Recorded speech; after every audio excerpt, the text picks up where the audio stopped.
नमस्कार दोस्तों। आज से कुछ टाइम पहले मैंने शतावरी के ऊपर कुछ वीडियो बनाए थे जो कि ब्रांड वीडियो थे, जैसे कि हिमालय शतावरी के ऊपर या फिर पतंजलि शतावरी कैसी है उसका रिव्यू किया था, जिसमें काफी ज्यादा प्रश्न आ रहे थे आप लोगों के कि शतावरी क्या हर महिला के लिए उपयुक्त है कि नहीं, अगर जिनका वेट ऑलरेडी ज्यादा है और वो हार्मोन बैलेंस के लिए खाना चाहते हैं तो क्या उनके लिए उपयुक्त है या नहीं। तो इस तरीके के बहुत सारे क्वेश्चंस आ रहे थे मेरे पास में। तो आज के वीडियो का टॉपिक ये है कि क्या शतावरी सभी महिलाओं के लिए सही है या नहीं। क्योंकि क्या है ना कि आयुर्वेद में कुछ लोग ऐसे भी हैं जो काफी भ्रांतियां फैलाते हैं, जो कहते रहते हैं कि शतावरी जो है ना वो सबसे वंडरफुल टॉनिक है लेडीज प्रॉब्लम का और हर महिला को शतावरी खाना चाहिए। तो इस टाइप की चीजें, जबकि आयुर्वेद मानता है कि अगर आपको कोई भी मेडिसिन लेना है या आयुर्वेद की कोई भी औषधि का प्रयोग करना है तो उसे लेने से पहले एक नहीं 3 बातों का ध्यान रखना बहुत ही ज्यादा जरूरी है। पहला तो आपके शरीर की प्रकृति कैसी है, दूसरा कि आपकी ऋतु, तीसरा काल और चौथा आपके शरीर के रोगा अनुसार ही आपको कोई भी औषधि जो है उसका सेवन करना चाहिए। हर एक औषधि का अपना भाव होता है, अपना गुण होता है, एक अपनी तासीर होती है। तो वो आपके लिए उपयुक्त है या नहीं, ये बिना देखे समझे भेड़ चाल में किसी भी औषधि का प्रयोग नहीं करना चाहिए, स्पष्ट रूप से आयुर्वेद कहता है। तो आज के इस वीडियो में हम जानेंगे कि क्या शतावरी सभी महिलाओं के लिए उपयुक्त है या नहीं, वो भी आयुर्वेद के पूरे रेफरेंस और प्रमाण के साथ। तो कीप वॉचिंग। आयुर्वेद की एक पुस्तक है जिसे बोलते हैं भाव प्रकाश, जिसमें बताया जाता है कि औषधि का एक अपना भाव होता है, गुण होता है और उसके हिसाब से ही हमें उसका सेवन करना चाहिए। तो ये जो शतावर होती है ये शीत प्रकृति की यानी ठंडी तासीर की औषधि होती है। दूसरा, ये बलवर्धक होती है यानी कि शरीर में ताकत को बढ़ाती है, पुष्टि करती है शरीर में, इसीलिए ये वेट गेन करने के लिए भी लाभदायक होती है। तीसरा, इसे गुरु बोला गया है। गुरु मीनिंग भारी, हैवी, यानी कि ये स्वभाव में थोड़ी भारी होती है, इसीलिए जिनका पाचन तंत्र थोड़ा वीक होता है या सेंसिटिव स्टमक होता है उनके लिए थोड़ी सी डाइजेस्ट होने में मुश्किल करती है। इसके अलावा इसे स्निग्ध बताया गया है। स्निग्ध मतलब चिकनापन, जिनकी इस औषधि में यानी कि शतावरी में चिकनापन होता है, यानी कि ये शरीर में चिकनाहट को बढ़ाती है, मॉइस्चर, गीलेपन की वृद्धि करती है। तो जिनके शरीर में गीलापन अधिक है उनके लिए ये उपयुक्त नहीं है। इसके आगे उन्होंने बोला है इसे शुक्रल बोला गया, यानी ये शुक्र यानी शुक्राणु को बढ़ाती है, उसकी वृद्धि करती है। केशल यानी केशों के लिए, बालों के लिए बहुत ही ज्यादा अच्छी है, फायदेमंद है। साथ ही इसे पित्त, अनिल और अश्र बोला गया है, यानी कि ये पित्त के लिए, जिनकी पित्त प्रकृति है उनके लिए बहुत ही ज्यादा लाभदायक है। जिनकी अनिल यानी कि वातज प्रकृति है, यानी जिनका वात दोष बढ़ा हुआ है उनके लिए भी ये काफी ज्यादा लाभदायक है। अश्र मतलब शरीर में खून की बढ़ोतरी करती है, यानी खून को बढ़ाती है, ताकत को बढ़ाती है। तो उसके जिन लोगों को यानी जिनका शरीर बहुत ही दुबला पतला, क्षीणकाय यानी बहुत ही कमजोर है, सूखापन है जिनके शरीर में बहुत ज्यादा, उनके लिए भी ये काफी फायदेमंद है। तो कुल मिलाकर के इन तीनों चीजों के लिए ये बहुत ही ज्यादा फायदेमंद है।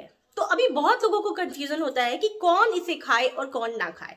तो कंप्लीट कंक्लूजन इसका ये कहता है, जो इस सबका निष्कर्ष निकलता है वो ये है कि जिन लोगों को वात और पित्त संबंधी प्रॉब्लम रहती है या वात या पित्त की वजह से, पित्त बढ़ा हुआ है, वात बढ़ा है, उसकी वजह से जो रोग है, उन महिलाओं के लिए तो शतावरी बहुत ही अच्छी और उपयुक्त दवा है। लेकिन जिनको कफ दोष है, जिनका कफ बढ़ा हुआ है शरीर में, उनके लिए ये लाभदायक नहीं है, क्योंकि अगर वो इसका सेवन करेंगी तो उन्हें इसकी वजह से लाभ तो नहीं होगा लेकिन अन्य और रोगों में बढ़ोतरी हो जाएगी।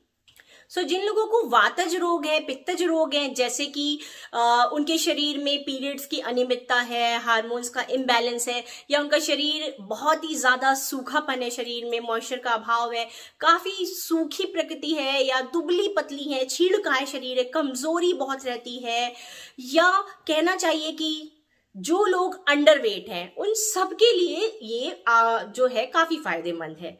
लेकिन इसके अलावा जिन लोगों को फैटी लिवर रहता है, जिनके शरीर में स्निग्धता बहुत ज्यादा है, काफी चिकनाई है, कफ बहुत यानी बलगम अधिक बनता है, उसकी वजह से हेडेक रहता है, साथ में मधुमेह यानी ब्लड शुगर की परेशानी है, या फिर किसी प्रकार की स्किन डिजीज है, और कफ दोष जिनका बहुत ही ज्यादा बढ़ा हुआ है, जिनको कफ दोष पड़े होने के कारण जो रोग होते हैं वो हैं, तो उस कंडीशन में शतावरी का उपयोग जो है उनके लिए लाभदायक नहीं रहेगा। तो उन्हें अपनी प्रकृति के अनुसार ही ये जो शतावरी है उसका प्रयोग करना चाहिए। या फिर जो लोग जिनका शरीर बहुत ही मोटा है, काफी फूले हुए हैं, और क्योंकि जो लोग मोटे होते हैं उनके शरीर में एक्चुअली में जितने भी मोटे लोग, मोटी महिलाएं हैं, उनकी जो यूजुअली जो प्रकृति होती है वो कफ होती है, उनका कफ दोष जो होता है वो बढ़ा हुआ होता है। तो क्योंकि उनके शरीर में चिकनाहट ज्यादा होती है, फैट ज्यादा होता है, स्निग्धता ज्यादा होती है, तो उस कंडीशन में शतावरी जो है लाभदायक नहीं है। यूं तो बहुत सारे लोग कमेंट में ये भी पूछते हैं कि अगर हमें हम ऐसा तो नहीं होगा अगर हम शतावरी का प्रयोग करेंगे, हम ऑलमोस्ट बैलेंस बॉडी है हमारी, ना हम मोटे हैं ना पतले हैं, तो इसको यूज करने से बहुत ज्यादा मोटे तो नहीं हो जाएंगे, हम इसे हार्मोन इम्बैलेंस के लिए लेना चाहते हैं। तो ऐसा नहीं है, उस कंडीशन में ये आपकी बॉडी को बैलेंस रखेगी। लेकिन जो ऑलरेडी जिनकी कफ प्रकृति है, क्योंकि ये कफ को बढ़ाती है, बॉडी में गीलेपन को बढ़ाती है, तो उस कंडीशन में हाँ जरूर उनके लिए नुकसानदायक होगी, तो उन्हें इसका प्रयोग नहीं करना चाहिए। प्रकृति को समझ के जो भी मैंने ये कंडीशंस बताई इनको ध्यान में रखते हुए, जो कफ दोष की वजह से जो रोग हैं उन वो वैसे रोग से अगर आप जूझ रहे हैं तो इसका प्रयोग आपके लिए लाभदायक नहीं है। या फिर स्निग्धता से अगर एक और चीज सामने आती है, जैसे कि अगर आपके मल में चिकनापन आ रहा है, आंव संग्रहणी की दिक्कत है, उसकी वजह से मल में अपचन रहता है, तो उस कंडीशन में भी आपके लिए शतावर उपयुक्त नहीं है, क्योंकि ये गरिष्ठ होती है, भारी होती है, साथ साथ ये स्निग्धता आपके शरीर में और बढ़ाती है, तो उनके लिए भी ये उपयुक्त नहीं है। या फिर जिन्हें हाइपोथायरॉयडिज्म की दिक्कत है उनके लिए भी ये ठीक नहीं है, पीसीओडी की दिक्कत है उनके लिए भी ये उपयुक्त नहीं है, क्योंकि ये जितने भी एक कफ दोष वाले जो रोग हैं उनके लिए शतावरी उपयुक्त नहीं है। क्योंकि अगर वो हाइपोथायरॉयडिज्म की कंडीशन में इसका इस्तेमाल करेंगे तो उनका वेट जो है और बढ़ेगा, रादर उनकी जो हार्मोन्स बैलेंस होंगे नहीं, उल्टा उनका वजन इसकी वजह से और बढ़ने लगेगा, क्योंकि शरीर में एक गीलापन और मॉइस्चर बढ़ाती है। तो इन चीजों का ध्यान में रखते हुए ही इसका उपयोग करें।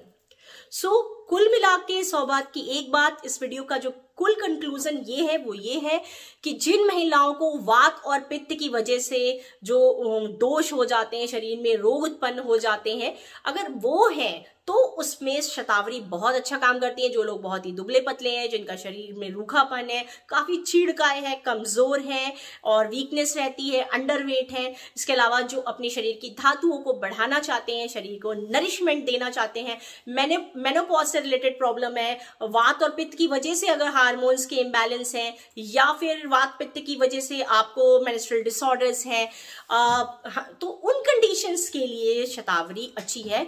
इसे हमेशा अपनी प्रकृति, ऋतुचर्या, इन सब चीजों से रिलेट करके ही उसके बाद इसका इस्तेमाल करना सर्वदा उपयुक्त माना गया है। ये था आज का वीडियो। अगर आपको ये जानकारी पसंद आई हो तो इसे जरूर लाइक दे दें और दोस्तों के साथ सोशल मीडिया में जरूर शेयर करें, क्योंकि लोग बिना सोचे समझे औषधियों का सेवन करते रहते हैं और फिर क्या होता है, उन्हें फायदे की जगह जब नुकसान होने लगता है तो उनके मन में एक ही धारणा आती है कि ये जो है ना, ये हमारे लिए सही नहीं है, औषधि ही बेकार है। जबकि ऐसा नहीं होता है। अगर राइट डायरेक्शन में, राइट गाइडेंस में अपनी बॉडी को जान के, उसके रोगों को जान करके आप चीजों का सेवन करेंगे तो चीजें आपको नुकसान नहीं करेंगी, वो औषधि 100% आपको लाभ पहुंचाएगी। So stay tuned, stay healthy. कोई भी दुविधा हो कमेंट ड्रॉप करें, will definitely help you. Take care.